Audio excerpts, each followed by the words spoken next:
Welcome to the Infinite Mythos. Imagine the brothers of Zeus suffocate in the darkness inside Cronus. The father tyrant turned Cronus' body into a living tomb for gods. Zeus is the final hope for the world.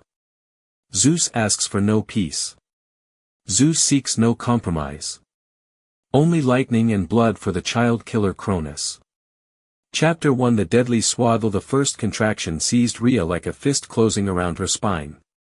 She gripped the obsidian windowsill, knuckles whitening against the cold stone, and watched evening bleed into darkness beyond Mount Othries. 5 times before, this pain had heralded celebration. 5 times, she had brought divine life into the world. 5 times, her husband had consumed their children before dawn broke over the citadel. All because of his father's dying curse. When Cronus had castrated Uranus with the great scythe, the bleeding sky father had screamed a prophecy into the void, "As you have done to me, so shall your own children do to you. One of your offspring will cast you down, Cronus, and your throne shall crumble to dust." Those words had burrowed into her husband's mind like parasites, transforming love into terror, fatherhood into slaughter. Now Cronus devoured every infant Rhea bore, entombing gods within his own gut rather than risk the prophecy's fulfillment. Another spasm rolled through her body. Rhea pressed her forehead against the glass and counted her breaths. Through the reflection, she could see the chamber door. Closed. But not for long. Cronus waited on the other side. She could sense his presence the way one senses a coming storm, the pressure in the air, the stillness before violence. His shadow had not moved from its position for 3 hours. Patient. Eternal. Hungry. Terrified of a prophecy he had spent millennia trying to prevent. Not this time. The resolve had crystallized over 9 months of careful planning, 9 months of smiling at her husband's dinner table while rage calcified into purpose. Hestia. Demeter. Hera. Hades. Poseidon. She whispered their names in the dark spaces between heartbeats. Her children, trapped within the prison of Cronus' divine gut, alive, she had to believe, but buried forever because one dying god had cursed another. This child would not join them. Rhea moved to the far wall, where a tapestry depicting Uranus' castration hung in muted browns and reds, Cronus' favorite decoration, a reminder of his triumph over his own father. Her fingers found the familiar groove behind the fabric, a seam invisible to any eye but hers, carved by her own hand during centuries of imprisonment. The ancient mechanism clicked once, twice, and a section of wall receded into darkness. The passage smelled of earth and centuries. Cold air brushed her face as she stepped through, pulling the tapestry into place behind her. Total darkness consumed her vision, but Rhea needed no light. She had walked this corridor 1,000 times in her mind. Behind her, muffled by tons of obsidian, the chamber door crashed open. Cronus' voice rolled through the fortress like an avalanche, the sound of grinding tectonic plates shaped into words, Rha. She did not pause. Could not pause. The passage twisted left, dropped a dozen steps, narrowed. Her raven-black braids caught on an outcropping of rock, and she yanked them free without slowing. The tunnel opened onto a ledge overlooking the northern slopes, and Rhea pressed her palm to the stone, calling upon the earth itself, her domain, her birthright. Steps materialized from the cliff face. The sea waited below, a vast dark mirror stretching toward the horizon. Toward Crete. Toward safety. The journey consumed 3 days and 3 nights. On the 3rd night, Rhea collapsed at the entrance to the Dictaean cave on Mount Ida. Limestone walls glistened like serpent scales in what little moonlight penetrated the entrance. Stalactites hung from the ceiling like the teeth of some enormous beast.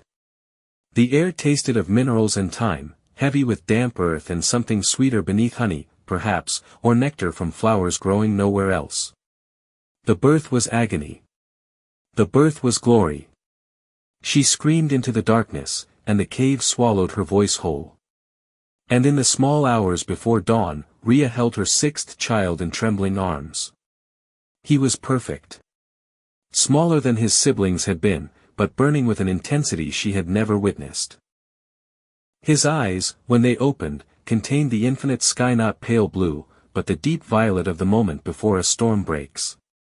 His tiny fist closed around her finger, and Rhea gasped at the spark jumping between their skin. "Zeus," she whispered. The name rose unbidden from some depth of her being. "Your name is Zeus." Perhaps this was the one Uranus had foreseen. Perhaps this spark would become the fire to burn Cronus' tyranny to ash. As dawn grayed the cave entrance, Rhea sensed a disturbance in the fabric of the world, a pressure building from the north, a cold front rolling across the sea. Cronus. He had discovered her direction. His pursuit would reach Crete before another day ended. She had prepared for this. Deeper in the cave, she found a boulder the size of a swaddled infant, smooth from millennia of water erosion.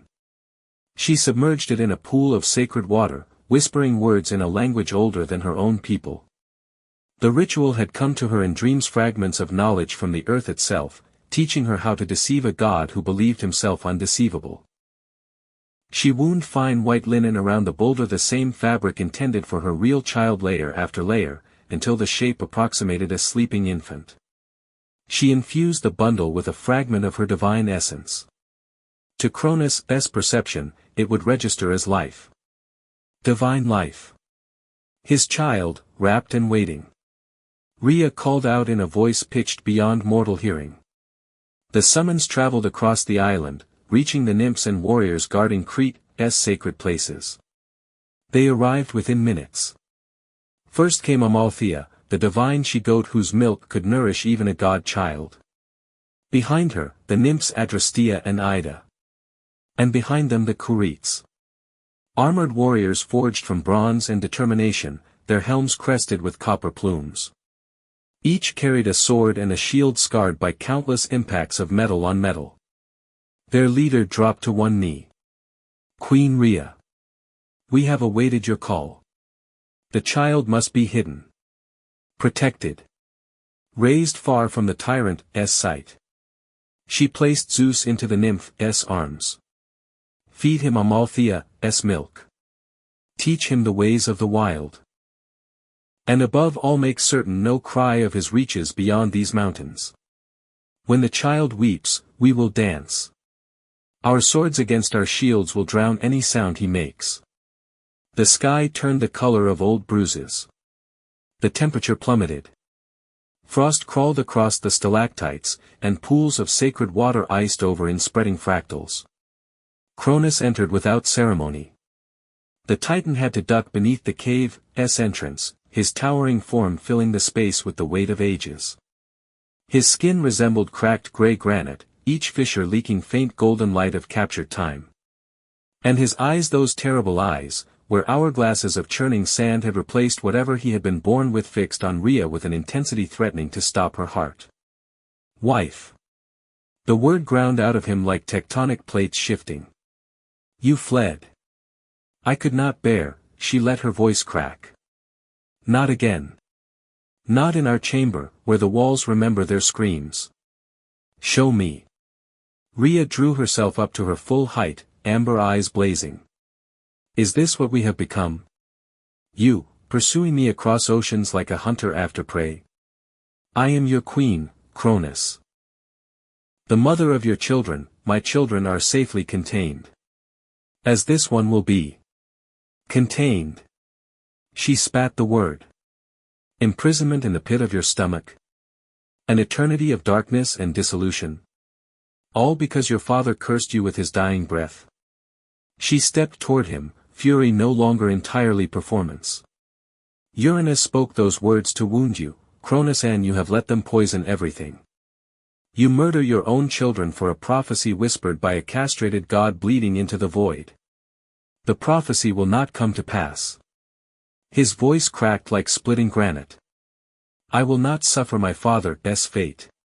You already have." She thrust a finger at him. "Uranus buried his children in the earth because he feared them. You bury yours in your gut. The method differs, the madness is identical. History repeats, husband. You are becoming the very monster you overthrew, and you cannot even see it. The accusation struck home. Cronus' massive form trembled, cracks widening across his stone skin. She thrust the bundle toward him, her arms shaking. You want this child? Here. Take what you came for. But do not ask me to pretend any longer. Cronus moved faster than anything made of stone should move. His massive hand closed around the bundle, tearing it from her grasp with such force she stumbled against the cave wall. Your protests are noted. And irrelevant.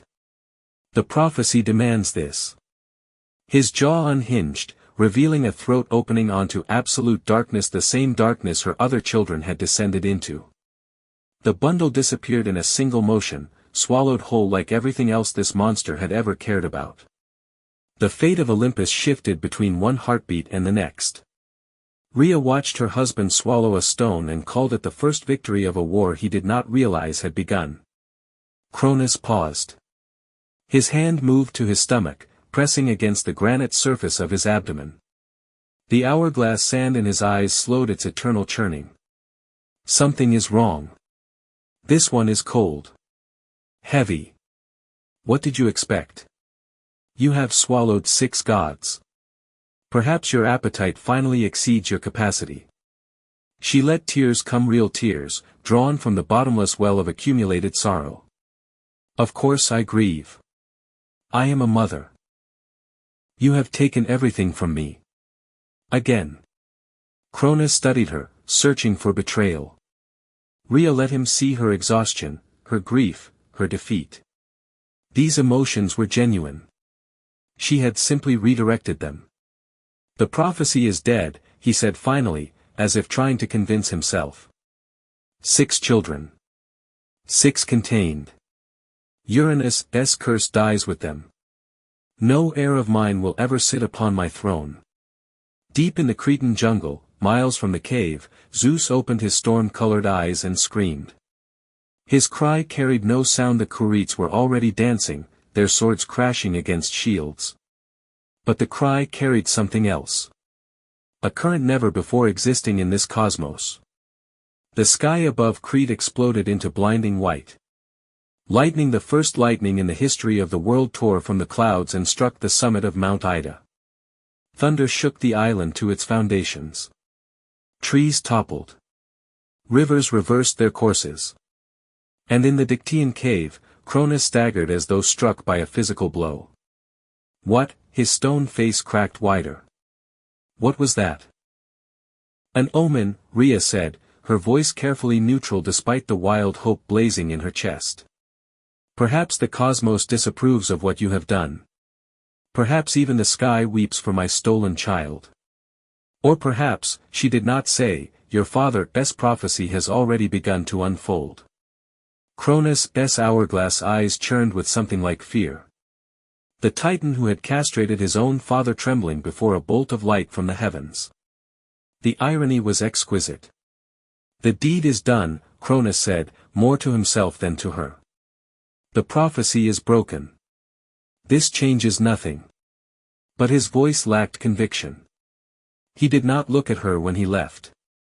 Did not offer comfort or explanation. He simply went, consumed by whatever fears the lightning had awakened in his ancient heart, fears planted by a dying father's curse centuries ago. Let him fear. Let the weight of the stone grow in his belly. Let every passing year remind him of this night, of his father's words echoing through eternity. Zeus lived. Somewhere in the jungle, guarded by warriors and nymphs, nursed by a divine goat, her son drew breath and sparked with power the cosmos had never witnessed. He would grow. He would learn. He would become what the fates had always intended, what Uranus had prophesied in his moment of destruction.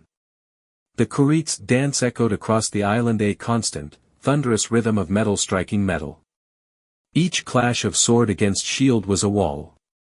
Each stomp of armored feet was a fortress. They were constructing a barrier of sound so complete no divine perception could penetrate it. Rhea walked to the cave entrance. The sun was setting in gold and crimson colors she had not noticed in centuries. Another flash of lightning split the darkening clouds. Smaller than the first. A child learning to crawl before it could walk. She smiled a true smile, the first and longer than she could remember, and whispered a prayer. Not for herself. For her son. For the storm growing in Crete's heart, fed by goat's milk and wild honey, protected by bronze shields and patient faith. Uranus's prophecy would come true. Not today. Not tomorrow. But it would come. The beginning of the end of the Titans. The birth of thunder. The first cry of Zeus. Chapter 2. The Jungle Hunt. 20 years in the jungle had carved Zeus into something between man and storm. He hung from a cliff face 200 feet above the forest floor, fingers digging into crevices no wider than a blade's edge, muscles coiled beneath sun-scorched bronze skin. The morning light caught his eyes electric blue, swirling with the violence of a developing tempest as he surveyed the territory he had claimed as his own.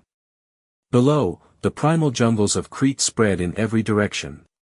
Leaves the size of tower shields. Thorny vines twitching like serpents. Trees bleeding sap the color of clotted blood. He had survived this place. More than survived, he had conquered it, turning its lethal terrain into an extension of his own body. His mother's words echoed through his skull, the same words the nymphs had whispered to him since childhood: your father swallowed your brothers and sisters. Hestia. Demeter. Hera. Hades. Poseidon. Alive inside him, trapped in eternal darkness, because a dying god's curse made Cronus afraid of his own children.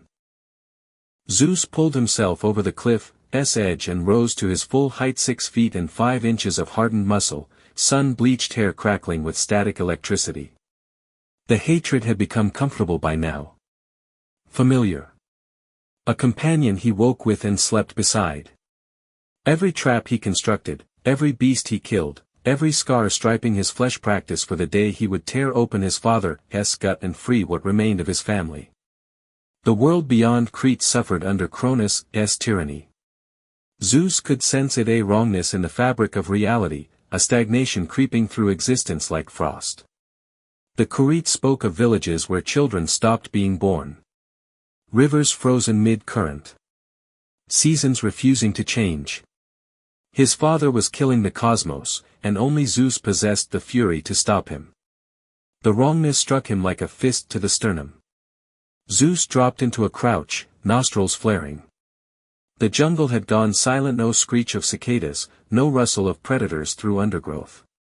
Even the perpetual drip of moisture from the canopy seemed to hold its breath.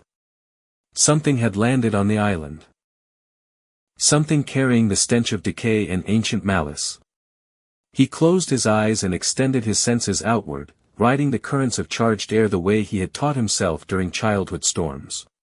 The corruption was spreading from the coast, a thick darkness poisoning the clean atmosphere, accompanied by something he had never encountered before.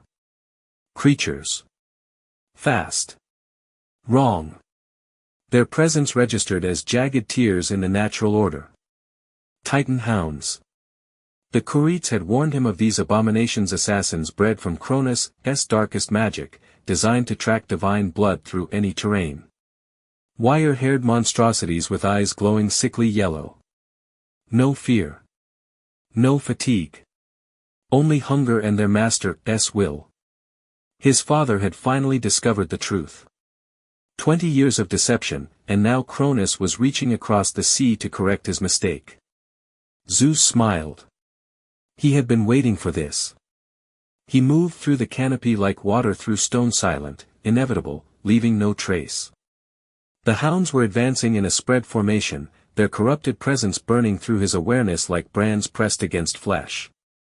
6 of them. No, 7. One larger than the rest, its psychic signature reeking of Cronus' personal attention. Let them come. Let them discover why the jungle had never managed to kill him. Zeus circled wide, approaching from a direction the hounds would not expect. He had spent 2 decades mapping this territory, every gorge, every clearing, every natural choke point where the terrain could transform from obstacle to weapon. Now he used this knowledge, leading the pack's trajectory toward the deep ravine where he had prepared his heaviest traps. He scaled a giant tree at the gorge's edge and settled into a predatory stillness, watching the first hound emerge from the undergrowth below.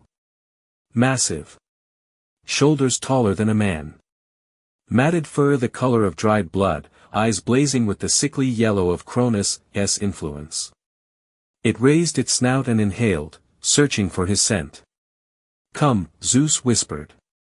"Find me." The pack moved into the gorge, a narrow passage disguised as an ordinary game trail, walls rising 40 feet on either side. Zeus counted them as they passed beneath his position. 4. 5. 6. The seventh, the leader, hung behind, some animal instinct screaming a warning its corrupted mind refused to interpret. Zeus pulled the trigger vine. The jungle erupted. Massive logs, each weighing more than a grown ox, crashed down from concealed positions, pulverizing the lead hounds beneath tons of ancient timber. The gorge became a chaos of splintering wood, howling beasts, and the wet crunch of bones shattering under impossible force. Zeus dropped from his perch before the dust settled. He landed on a disoriented hound's spine, driving both feet into its ribcage with the full weight of his descent. The creature's back snapped. He rolled clear, seized a fist-sized stone, and brought it down on the skull of another beast struggling beneath a fallen log. No hesitation. No mercy. These things had been sent to drag him into his father's maw. They would find only death. A third hound lunged from the settling debris, jaws wide enough to swallow his head. Zeus pivoted, caught its momentum, and redirected the beast face first into the gorge wall. Stone cracked. The hound crumpled. Zeus stomped on its throat until the yellow faded from its eyes. 4 dead. The remaining 3 had regrouped at the gorge's far end, their initial confusion hardening into coordinated rage. The pack leader, larger than the others by half, its fur marked with sigils burned directly into the flesh, stepped forward and released a howl reverberating with Cronus' power. "Your turn," Zeus said. The leader charged. Zeus met its momentum head-on, an act of calculated insanity the beast could not have anticipated. He caught its massive jaw with both hands, diverting the killing bite inches from his throat, and drove his knee into its chest. The impact shuddered through his bones. The hound barely flinched. They grappled in the blood-soaked dirt, a tangle of muscle and fury and divine hatred. The hound's claws raked his side, 3 parallel wounds opening across his ribs, ichor flowing instead of blood. Zeus snarled through the pain, found purchase on the creature's throat, and squeezed. The other 2 hounds circled, searching for an opening. Zeus used their hesitation, wrenching the leader's head to the side and slamming it against a jutting stone. Once. Twice. On the third impact, something cracked inside the beast's skull. The leader collapsed. Zeus rose from the corpse, chest heaving, ichor streaming from wounds he barely registered. The surviving hounds watched him with something approaching uncertainty and emotion their corrupted programming should have made impossible. "Run," Zeus told them, his voice carrying the low rumble of distant thunder. "Or stay. Either way." One charged. Zeus killed it with a shattered branch driven through its eye socket. The other, the last, turned and fled into the jungle's depths. Zeus pursued. The surviving hound moved with desperate speed, crashing through undergrowth in a direction Zeus recognized immediately. The rocky caves. The deep places where even the Cretes refused to venture. His instincts screamed a warning. This retreat was too deliberate, too purposeful to be simple flight. A trap. Obviously a trap. He chased anyway. 20 years of waiting had taught him patience, but the burning need for completion drove him forward now. Every hound had to die. Every servant of Cronus eliminated before word could reach Othries confirming Zeus' survival. The jungle thinned as the terrain climbed toward the mountain's roots. Zeus navigated fallen trees and treacherous ravines with the ease of long familiarity, gaining on the hound with every stride. The creature's trail led through a crack in the mountainside, a natural opening he had explored once, years ago, before the darkness within had driven him away. The entrance swallowed him. Cold air replaced the jungle's humid embrace. The passage descended sharply, walls narrowing until his shoulders scraped stone with every step. Ahead, he could hear the hound's claws scraping against rock, still running, still leading him deeper. The cave opened into a chamber Zeus had never discovered. And at its center stood a door. Black. Not the black of darkness or shadow, a deeper absence, a material swallowing light itself. The door appeared as a hole in reality, its surface crawling with veins pulsing faint crimson. And at its center, glowing with captured time, hung the seal of Cronus. An hourglass rendered in dull gold, sand frozen mid-fall within the glass. The hound was gone. Vanished through this impossible barrier, leaving the passage slightly ajar, a gap no wider than Zeus's hand, darkness bleeding through like smoke. He approached slowly, every sense screaming warnings he could not afford to heed. The door radiated power, cold, ancient, bearing his father's signature like a brand. Whatever lay beyond this threshold, Cronus had wanted it buried. Hidden. Forgotten. A weapon. The possibility ignited something primal in his chest. His father possessed the great scythe, the blade capable of unmanning even the Sky Father. If something behind this door could match its power, Zeus pressed his palm against the cold black stone. The seal blazed crimson. Light erupted through the chamber, violent enough to sear his vision, and Zeus heard the door's mechanisms responding to something in his blood, recognizing him, reading him, reacting to the divine heritage Cronus had tried to destroy 20 years ago. He pushed. The door resisted with impossible weight, grinding against stone with a shriek echoing into the depths beyond. Zeus set his feet, channeled every ounce of strength forged by 2 decades of brutal survival, and shoved. The door opened onto absolute emptiness. Not darkness, emptiness. A void without dimension or reference, swallowing the chamber's faint light before it could penetrate more than inches beyond the threshold. The hound had led him here. Had baited him into this exact position. Zeus stepped through anyway. The trap triggered instantly. Behind him, the door slammed shut with a crash reverberating through his bones, stone grinding against stone, mechanisms locking with terrible finality. Zeus spun, drove his fist against the barrier, and accomplished nothing. The black surface absorbed his strength like water drinking oil. Trapped.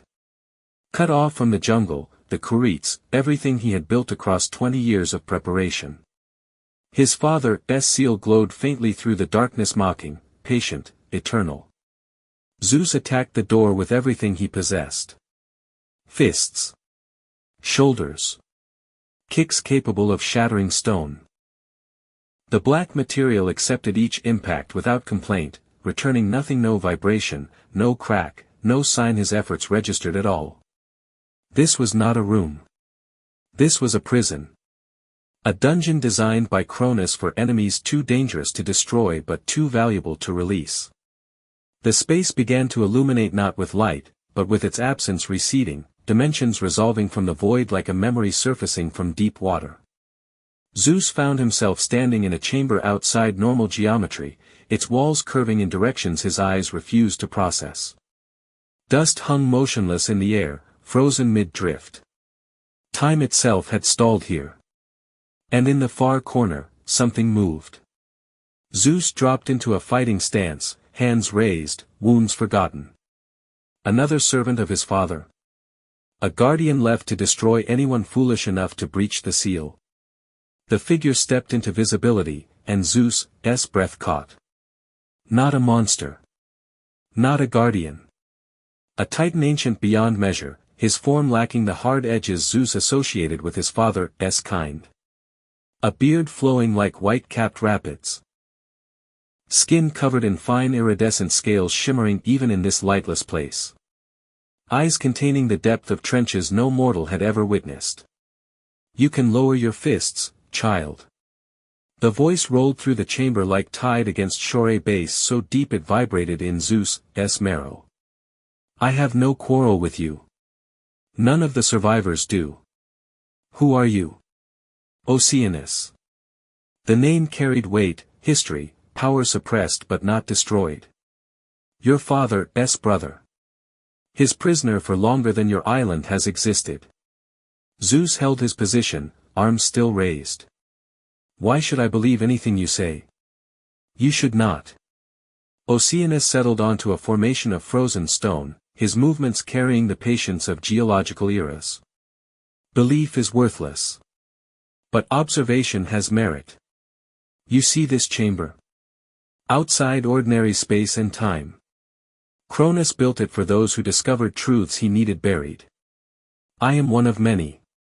Most have gone mad. The others simply stopped." "What truth?" Oceanus studied him, recognizing something in his features, perhaps. "The legacy of Rhea. The hidden power passed from mother to son. You have her fire. Rhea's determination. I had hoped the child would survive. The child has a name. Zeus." Oceanus nodded slowly. "Stormbringer. Thunder's voice. Yes, I have heard the echoes even here. Your mother chose well." Zeus forced his hands to unclench. "You mentioned truth. Speak it. Your father fears you. Fears all his children, because Uranus cursed him with a prophecy he cannot escape." Oceanus' voice carried no satisfaction, only the weariness of someone who had witnessed too much for too long. But fear is not his only motivation. Not anymore. What else? Cronus does not merely wish to rule forever. He seeks to freeze time itself, to halt the flow of existence at a single eternal moment. No more births. No more deaths. No more change of any kind.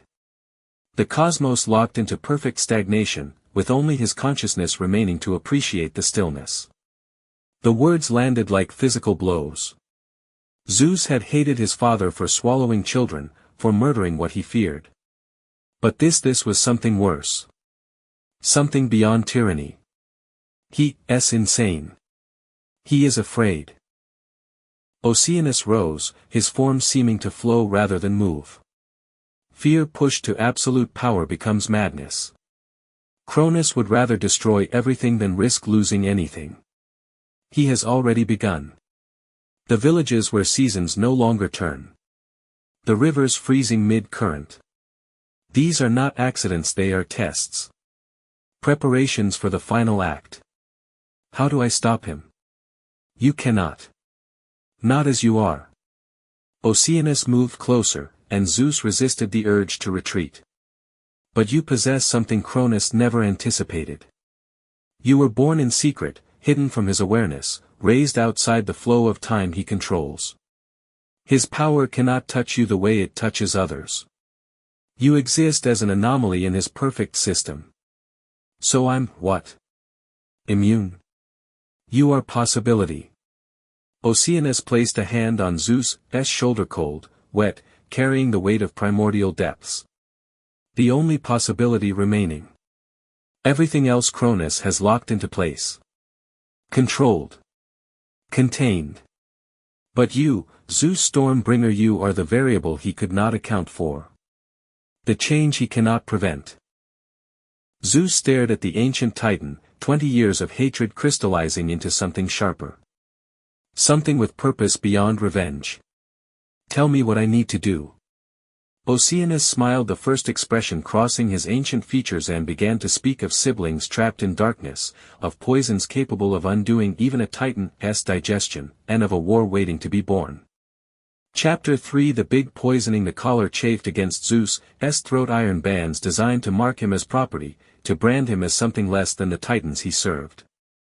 He kept his eyes fixed on the obsidian floor, counting his steps through the vast halls of Mount Othries, playing the part of a broken thing dragged from some conquered village. 3 months of preparation had led to this moment. 3 months studying the citadel's rhythms, memorizing patrol patterns, learning which servants disappeared into Cronus' personal quarters and which emerged again. Oceanus had provided the intelligence, Zeus had transformed it into a map of opportunity. The palace walls refused to cast reflections, polished obsidian drinking light and giving nothing in return. Massive columns carved into straining titans lined the corridors, their stone faces twisted in eternal agony. Cronus' idea of decoration. A reminder of consequences. Zeus shuffled past a cluster of lesser titans engaged in conversation, their voices booming through the hall like distant avalanches. None spared him a glance. Servants were furniture here. Invisible. Expendable. Exactly as Oceanus had promised. The fear never fully subsided, a cold pressure behind his ribs, constant as a heartbeat. Discovery meant death. Not the clean death of battle, but something worse. Cronus would unmake him slowly, savoring each moment, demonstrating to the cosmos what became of those who challenged eternal order. Zeus embraced the fear. Channeled it into discipline. His siblings were counting on him, 5 gods trapped in their father's gut for decades, waiting for rescue in absolute darkness. He would not fail them. In the cramped quarters assigned to kitchen staff, Zeus retrieved the flask hidden beneath a loose stone. The vessel was unremarkable dull ceramic, chipped at the rim, but its contents carried the weight of divine intervention. Oceanus' elixir. The poison capable of reversing even a titan's digestion. He uncorked the flask and inhaled carefully. The substance smelled of sea foam and copper, with something darker beneath, the scent of endings, of things coming undone. Oceanus had warned him, too little would trigger only mild discomfort, too much would kill Cronus outright, and his siblings with him. Zeus measured the dose against marks scratched into the ceramic. 1 portion. Enough to force violent rejection without causing permanent destruction. His hands remained steady despite the magnitude of what they prepared. 20 years of jungle survival had carved patience into his bones. The evening feast would begin within the hour. Cronus demanded wine, always wine served by the youngest cupbearers. Zeus had arranged his assignment through careful manipulation of the serving rotation, bribing one overseer, threatening another. Every variable accounted for. He poured the elixir into a goblet of the citadel's finest nectar, watching the poison dissolve without trace. No color change. No residue. Oceanus' craft was flawless. 5 lives, Zeus whispered to himself. 5 siblings. 1 chance. The throne room of Cronus defied geometry. Walls curved in directions Zeus' eyes refused to process, meeting at angles impossible in ordinary architecture. At the chamber's heart sat a throne of frozen time, transparent as ice, containing flickering sparks of creation imprisoned within its depths. And upon the throne sat his father. Cronus was a monument to terror. His skin resembled cracked gray granite, each fissure leaking golden light. His eye sockets held no pupils, only churning hourglass sand, endlessly falling, endlessly measuring. He moved with agonizing deliberation, as if wading through the thick viscosity of time itself. Zeus approached the throne with the goblet balanced on a silver tray, each step measured, each breath controlled. The aura of the Titan pressed against him like a physical force, cold, ancient, crushing. His shoulders wanted to buckle. His legs wanted to fold. He held. New face. Cronus' voice ground through the chamber like tectonic plates shifting. The hourglass eyes fixed on Zeus, studying, measuring, weighing. Where did they find you? Zeus bowed his head, letting the servile posture mask the lightning building in his chest. The eastern provinces, my lord. Captured in the last expansion. Silence. The throne room held its breath. Zeus could hear the sand shifting in his father's skull, time itself calculating probabilities, searching for deception. You tremble, Cronus observed. Your presence inspires awe, my lord. The words came automatically, rehearsed 1,000 times in the darkness of his quarters. I am honored to serve. Another pause. An eternity compressed into seconds. Cronus extended one massive hand, granite fingers capable of crushing mountains, and lifted the goblet from the tray. Leave. Zeus retreated into the shadows along the chamber's edge, breath locked in his chest, watching his father raise the poisoned wine to lips of cracked stone. Cronus drank. For 3 heartbeats, nothing happened. Zeus's confidence wavered. Had Oceanus miscalculated? Had the poison degraded during transport? His muscles tensed, preparing for flight, preparing for combat, preparing for anything except. Cronus doubled over. The sound emerging from the Titan's throat was not a scream, it was the grinding of continents, the crack of glaciers calving into the sea. Cronus dropped the goblet and seized his abdomen, fingers gouging furrows into his own granite flesh. The throne room shuddered. Columns cracked. The floor buckled beneath his falling weight. What? The word fractured into a roar of agony.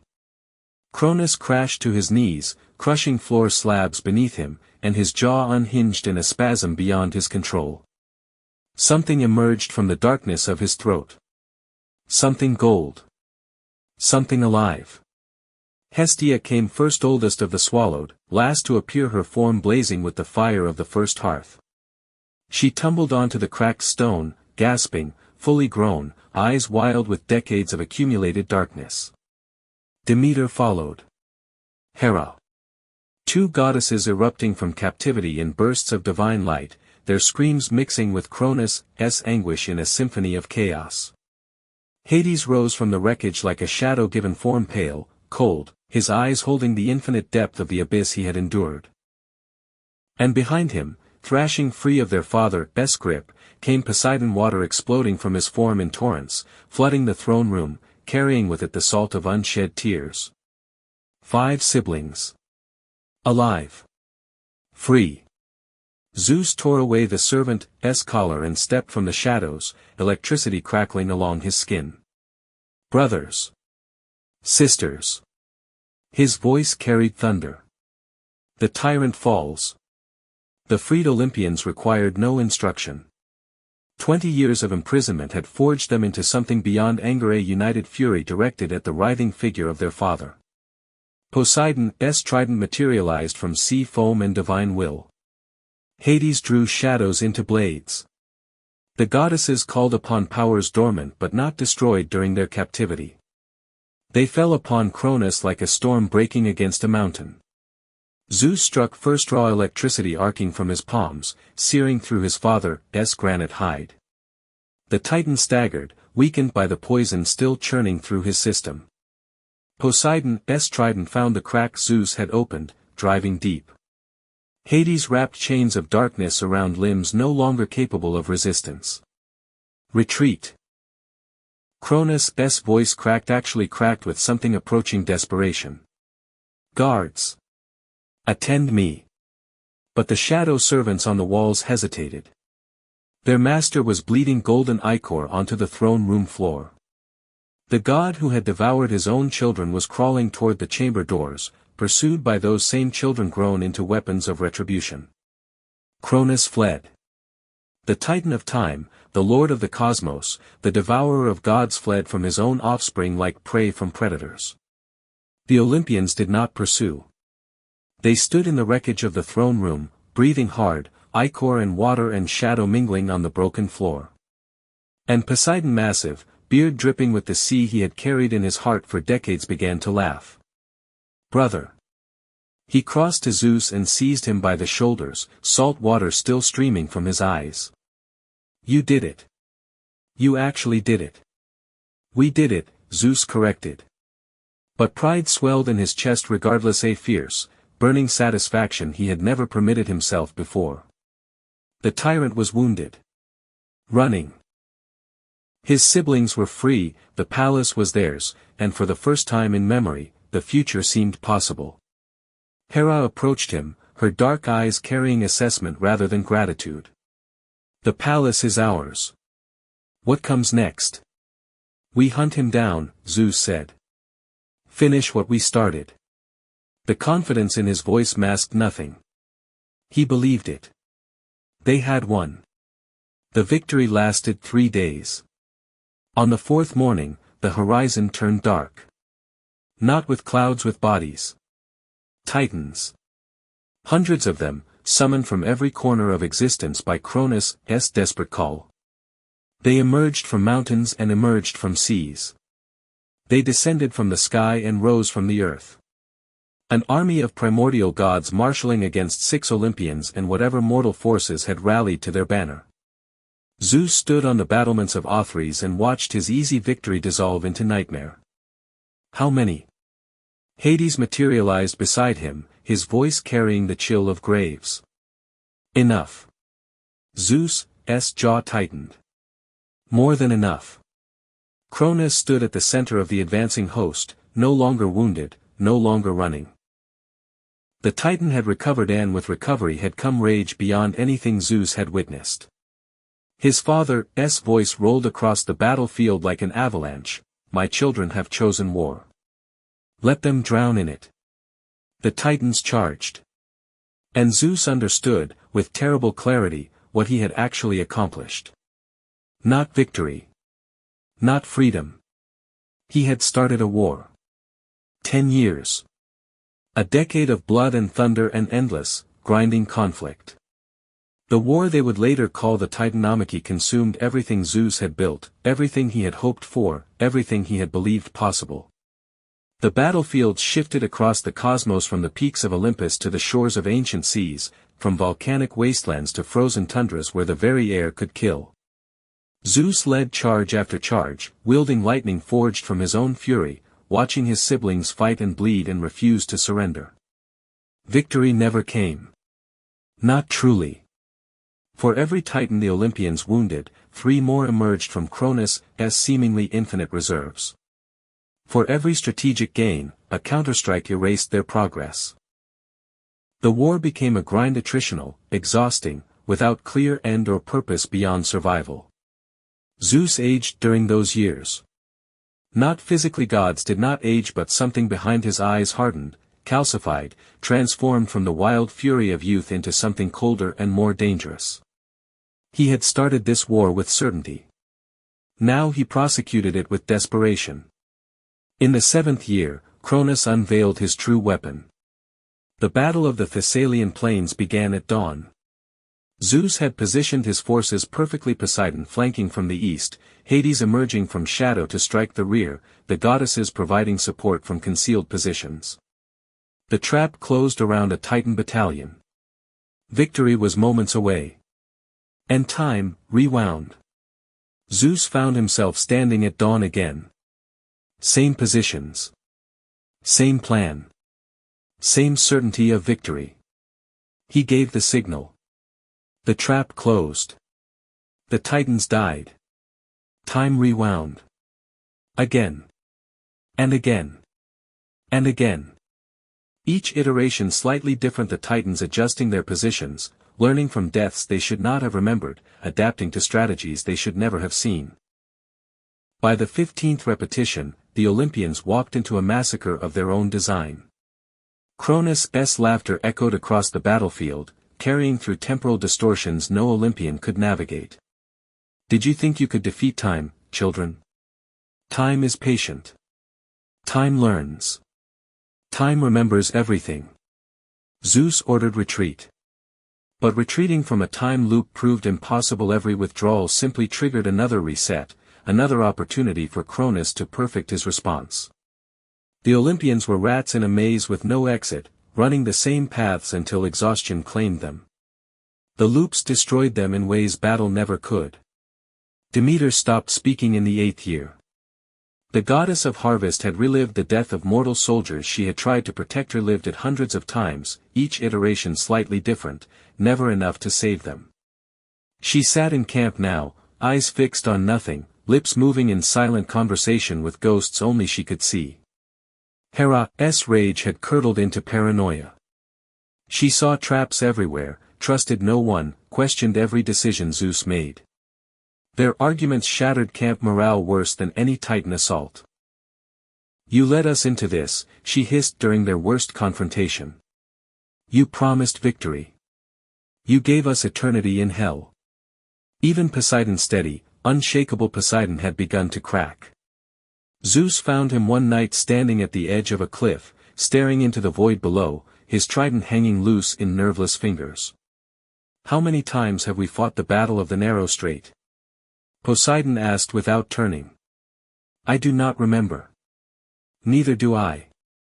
Poseidon's laugh held no humor. I remember dying, though. Spear through the chest. Drowning me, drowning in my own blood. Over and over. Different angles. Different weapons. Same ending. He turned, and his eyes held the vacancy of deep shock. How do we win, brother? How do we win against someone who can erase every victory we achieve? Zeus had no answer. The 10th year found Zeus alone on a shattered mountain, lightning flickering weakly in his palms, staring at the distant glow of Cronus' encampment. His siblings slept or tried to in the caves below. Tomorrow would bring another battle. Another loop. Another defeat wearing the mask of victory. 10 years. A decade of war, and they had accomplished nothing. Cronus remained. The Titans remained. The only thing changing was the Olympians themselves breaking, bending, approaching the shattering point with each cycle they endured. Oceanus' words echoed through his memory, your father seeks to freeze time itself. To halt the flow of existence at a single eternal moment. Zeus had dismissed the warning as metaphor, as philosophy. Now he understood. Cronus was not fighting to win, he was fighting to exhaust. To grind. To wear the Olympians down until surrender became relief. The poison of Oceanus no longer worked. Zeus had tried twice more, each attempt anticipated and countered. Cronus had learned. Had adapted. Had become invulnerable to every weapon in the Olympian arsenal. Zeus sank onto cold stone, the weight of the world pressing against his shoulders. He had freed his siblings only to doom them. Had escaped one trap only to create another. The war he started in pride would end in extinction, not through glorious defeat, but through the slow erosion of everything, making them gods. His hands trembled. Lightning flickered and died. Somewhere in the darkness, Cronus waited. Patient. Eternal. Already victorious in every way except the final formality of their surrender. Zeus closed his eyes and searched for hope. Found nothing. The age of thunder had ended before it began, and he, the storm bringer, the promised one, the child of prophecy, had no idea what came next. Chapter 4. The forge of hell. The gates of Olympus shattered like ice beneath a hammer. Zeus watched from the citadel's highest parapet as his father strode through the wreckage, the great scythe trailing sparks against marble that had stood since the dawn of creation. Behind Cronus marched an army of nightmares, titans beyond counting, their forms blotting out the bruised purple-gray sky, their footsteps shaking the mountain to its foundations. Siege engines crafted from the bones of primordial beasts belched fire across the battlefield. The celestial vault cracked overhead, fractures spreading through the heavens like wounds in living flesh. Rivers froze mid-course or reversed their flow entirely as Cronus' temporal distortions rippled across the landscape. Children. Cronus' voice rolled across Olympus like an avalanche. Your rebellion ends today. The hourglass eyes blazed with something beyond anger, triumph, absolute and terrible. 10 years of war. 10 years of loops and grinding attrition. And now the endgame. Zeus' remaining forces held what lines they could, desperate knots of resistance scattered across the mountain's slopes, fighting enemies who remembered their tactics before they deployed them. The time loops had stripped every advantage. Every stratagem. Every hope. The defense collapsed in stages. First the outer walls. Then the secondary fortifications. Then the inner sanctum itself, titans flooding through breaches no Olympian could seal. Zeus found Poseidon on the steps of the great hall, his brother's body broken across shattered marble. The trident lay nearby, snapped in 3 pieces. Poseidon's eyes tracked Zeus' approach, but no words emerged, only the wet rasp of labored breathing. "Stay down." Zeus crouched beside him. Mother." Poseidon's hand seized Zeus's wrist with desperate strength. "They have, mother." Zeus turned. Across the ruined courtyard, a knot of titans dragged Rhea toward Cronus' advancing position. Her raven-black braids had torn loose, her amber eyes blazing defiance even as chains of frozen time bound her limbs. She was not struggling. She was waiting for what Zeus could not say. "Zeus." Cronus' voice carried mockery beneath the thunder. "Come, son. Watch your mother die. Watch your siblings crawl. Surrender, and I will make the end quick." Hades lay somewhere in the shadows, his darkness bled dry. Hestia had fallen defending the hearth. The goddesses were scattered, wounded, broken in ways no divine power could repair. 10 years of war, and this was the sum of it: ruin, capture, and the grinning face of a father who had devoured his own children. Zeus rose. Lightning crackled weakly in his palms, exhausted, depleted, nothing compared to the inferno he had once commanded. But his mind remained clear. Cold. Calculating. Oceanus' words surfaced through the chaos: "There are prisoners in Tartarus. Beings older than Cronus. Beings he feared enough to bury at the bottom of existence." The abyss waited at the heart of Olympus, a rift torn open during one of Cronus' temporal assaults, never healed, descending into depths no Olympian had dared explore. Zeus had avoided it for years. Everyone had. The darkness below breathed malevolence.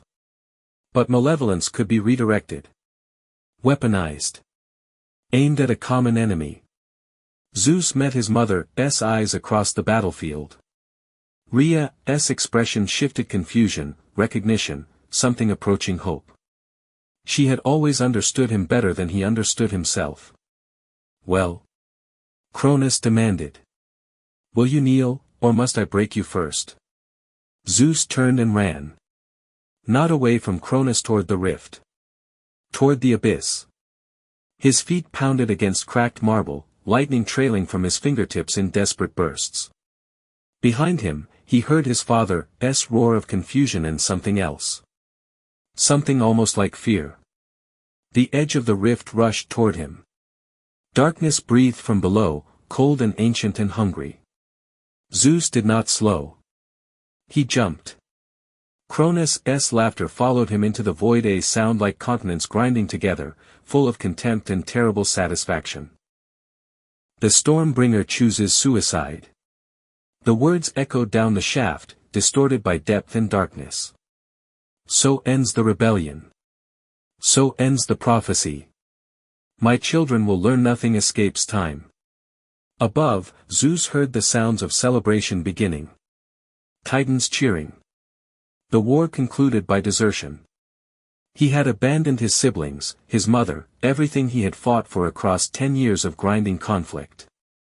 The fall consumed hours. Days. Time moved strangely here, in the depths where Cronus' power could not reach. Zeus plummeted through layers of primordial horror, caverns of fossilized nightmares, seas of liquid shadow, forests of crystallized screams. Each stratum older than the last. Each more terrible. He did not seek oblivion. He sought what Oceanus had promised. Ancient secrets. Buried powers. Allies born before Cronus had learned to fear. The bottom of the abyss was not a bottom at all. It was a forge. Tartarus spread before him, an infinite well with no floor, only crimson haze and the distant glow of magma oceans. At its center floated a disk of black iron larger than cities, its surface scarred by millennia of labor. Forges blazed across its expanse. Anvils rang with impacts that shuddered through Zeus' bones. And chained to the central platform, their massive forms bowed beneath shackles of frozen time, waited the Cyclopes. 3 brothers. Mountains of charred muscle. Skin blackened by the hellfire they had worked for eons. Each possessed a single eye burning with the heat of furnaces: Argesh, Sterapes, Brontes. The first smiths. The greatest forgers. Cast into this pit by Cronus because their creations threatened his absolute control. Zeus landed on the iron disk and approached without hesitation. The Cyclopes raised their massive heads, single eyes tracking his movement with hatred forged across centuries of imprisonment. Another god. Brontes' voice was the roar of erupting volcanoes. Come to mock us. To use us. Your kind has done nothing else. I'm not my kind. Zeus stood before the giant without flinching. I'm the son Cronus tried to devour. The one who escaped. The one who fell into this pit because I have nowhere else to go. Sterapes leaned forward, chains groaning. We have heard thunder above. Felt the echoes of war. 10 years of fighting, and you retreat here. To hide among the forgotten. To find allies. Zeus raised his hands, showing empty palms. Cronus fears you. Why else would he bury you at the bottom of existence? What did you create that made him throw you into darkness? The Cyclopes exchanged glances, communication passing between them in grunts and the subtle shift of furnace-bright eyes. We created potential, Argesh said. Weapons capable of destroying even titans. Cronus could not control what we forged. So he controlled us instead. I can break your chains. Zeus stepped closer, close enough to touch the frozen time binding the nearest giant. My lightning, it disrupts temporal magic. I've seen it work on Cronus' loops, even if briefly. Help me, and you walk free. And in exchange? Brontes' I narrowed to a slit of molten gold. Forge me something capable of destroying my father. Give me a weapon to match his scythe. And when the war ends, when Cronus falls, your place will be on Olympus. Not as prisoners. As honored masters of your craft. Silence. The forges crackled. Magma churned far below. You speak of things you cannot guarantee, Sterapes said. Cronus commands time itself. What makes you different from every other challenger he has crushed? I was born outside his awareness. Raised in secret. His power cannot touch me the way it touches others. Zeus met the giant's gaze without wavering. I am the variable he could not account for. The change he cannot prevent. The Cyclopes communicated again, silent, ancient, weighing risks against rewards. Argesh spoke first, free us. And we will forge you something Cronus has never faced. Zeus channeled what remained of his power into the frozen shackles. Lightning arced through temporal bonds designed to hold for eternity. The chains shattered not cleanly, but enough. The Cyclopes rose for the first time in millennia, their massive forms towering over Zeus like mountains given flesh. The forge, Brontes commanded. We work. What followed was creation at its most primal. The Cyclopes drew celestial fire from veins of pure energy running through Tartarus' depths. They harvested cold steel from the abyss itself, metal forged in the absence of light, harder than anything existing above. Their hammers rose and fell in synchronized rhythm, each impact releasing ball lightning rather than simple sparks. Your essence, Argesh demanded. The weapon needs a core. Zeus understood. He placed his hands against the molten metal and released everything: his rage, his grief, his desperate hope. 20 years of hatred poured into the forge. 10 years of war. The memory of siblings freed only to be broken. The image of his mother in chains. The metal sang. When the forging concluded, Sterapes lifted the finished weapon and presented it to Zeus. Not a sword. Not a spear. A bolt, pure energy given form, crackling with power capable of tearing reality itself. Zeus took the thunderbolt in his hands, and Tartarus blazed with light for the first time in its existence. There are others, Brontes said. Deeper still. Beings even Cronus feared to destroy. Zeus followed the Cyclopes through labyrinths carved into Tartarus' walls, passages never meant for gods, sized for things far larger. The air grew thick with the stench of imprisoned ages. And at the labyrinth's heart, chained by shackles of adamant and despair, waited the Centimanes. 100 hands each. 50 heads. Forms writhing like living whirlwinds, their movements creating chaos simply by existing. Cronus had buried them here before Zeus was born, before the war, before the prophecy, before everything. Their whispers filled the chamber, a multi-voiced chorus of rage and madness. Zeus raised the thunderbolt and shattered their chains. The Centimanes rose 3 mountains of shifting limbs and screaming faces, their freedom expressed in a roar shaking Tartarus to its foundations. They turned toward Zeus, and for one terrible moment he prepared to die. Who frees us? The voices spoke as one, 1,000 throats forming a single question. Zeus. Son of Cronus. Enemy of Cronus. I'm going to throw your jailer into this pit and seal him here forever. The Centimanes' laughter was worse than their screams. Then we follow. We throw mountains at the one who threw us into darkness. Zeus rose from Tartarus like a sunrise, like a supernova, like the first light of a universe being born. The thunderbolt blazed in his grip, its radiance searing across the battlefield of Olympus with the force of a new star igniting. The Titans froze. Their celebration died mid-cheer. Cronus turned from where he stood over Rhea's captive form, and his hourglass eyes widened for the first time Zeus had ever witnessed. Impossible. You keep using that word. Zeus' voice rolled across Olympus like the thunder it commanded. You used it when I survived your stomach. When I freed my siblings. When I started this war. How many times must the impossible happen before you accept the truth? Behind him, the Cyclopes emerged from the abyss, 3 giants of fire and iron, their forges still smoking from the weapon's creation.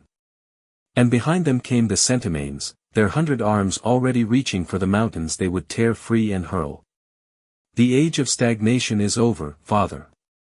The prophecy was never a curse, it was a promise. Zeus released the thunderbolt. The strike was not lightning, not entirely. It was concentrated possibility, raw change made manifest, burning through the temporal distortions Cronus had woven across Olympus. Time loops shattered like glass. Frozen rivers resumed their flow. The ghostly echoes of soldiers dying on repeat, 10 years of accumulated temporal wounds dissolved into memory. Cronus tried to rewind. Zeus watched the effort, watched his father's granite hands rise, watched the hourglass eyes churn faster, and watched the thunderbolt's energy consume the attempt before it could begin. No. Cronus' voice cracked. Time obeys me. Time moves forward. Zeus descended from his position, each step bringing fresh thunder. Always has. Always will. You tried to freeze a river, Father. Rivers do not freeze. They find new paths. Across the battlefield, the Olympians stirred. Poseidon rose from his broken position, sea water flooding from wounds already beginning to heal. Hades emerged from shadows no longer poisoned by temporal corruption. The goddesses rallied, their powers returning as the loops released their grip. The Centimanes began their work. Mountains tore from their foundations and flew across the sky, impossible projectiles hurled by 100-handed monsters who had waited millennia for this moment. Titans vanished beneath avalanches of stone. The army Cronus had gathered crumbled in seconds, buried beneath geological fury no force could withstand. The Olympians charged. Poseidon's trident reformed from sea foam and divine will, driving through Titan flesh. Hades' shadows bound enemies in chains of darkness mirroring the ones they had worn. The siblings fought as one, united for the first time in 10 years, no longer trapped in loops of failure. Zeus advanced on his father. Cronus retreated, granite feet stumbling across the ruins of his own conquest. The scythe rose, fell, and Zeus caught the blade with his bare hand. The thunderbolt's energy protected him. The weapon of unmanning, the tool of patricide, the instrument of Uranus' destruction. It could not touch the storm. Yield. Never. Cronus tore the scythe free and swung again. Zeus ducked, pivoted, drove the thunderbolt into his father's chest. Not to kill, to wound. To weaken. To drive him toward the edge of the abyss still gaping at Olympus' heart. Cronus' heels found the rift's edge. The same rift Zeus had jumped into hours, days, eternities ago. The same darkness waiting below. You feared that pit enough to throw your prisoners into it, Zeus said. Now you can join them. The final strike. The thunderbolt blazed. Cronus, the Titan of time, the Lord of stagnation, the devourer of children, fell into the darkness from which no escape existed. His scream echoed for hours. And then, silence. The throne of Olympus had survived the war. Cracked, scarred, but standing, a seat carved from the clouds themselves, meant for rulers of heaven and earth. Zeus climbed the steps slowly, his siblings parting to let him pass. Rhea stood at the throne's base, freed from her chains, her amber eyes bright with something Zeus had never seen her wear before. Pride. Unguarded, absolute pride. You did it, she said softly. Everything I hoped. Everything I planned. You became exactly what I always believed you could be. We did it. Zeus took her hands, the first time he had touched his mother since infancy. The stone. The guardians. The 20 years of waiting. None of this happens without you. He released her and ascended to the throne. The seat accepted him, recognized him in ways no Titan had ever been recognized. The thunderbolt crackled in his grip, spinning lazy arcs of electricity through fingers still trembling from battle. His siblings knelt. Poseidon. Hades. Hestia. Demeter. Hera. 5 gods he had freed from darkness, fought beside for a decade, nearly lost to despair. They bowed their heads to the brother who had fallen into hell and risen carrying fire. Beyond them, the Cyclopes and Centimanes waited, monsters no longer, but allies honored according to promise. The first dawn of a new age broke over Olympus, painting the wounded mountain in gold and crimson. Zeus turned his gaze toward the abyss. Somewhere in that darkness, Cronus fell forever, the eternal prison he had built for others, now his own cage.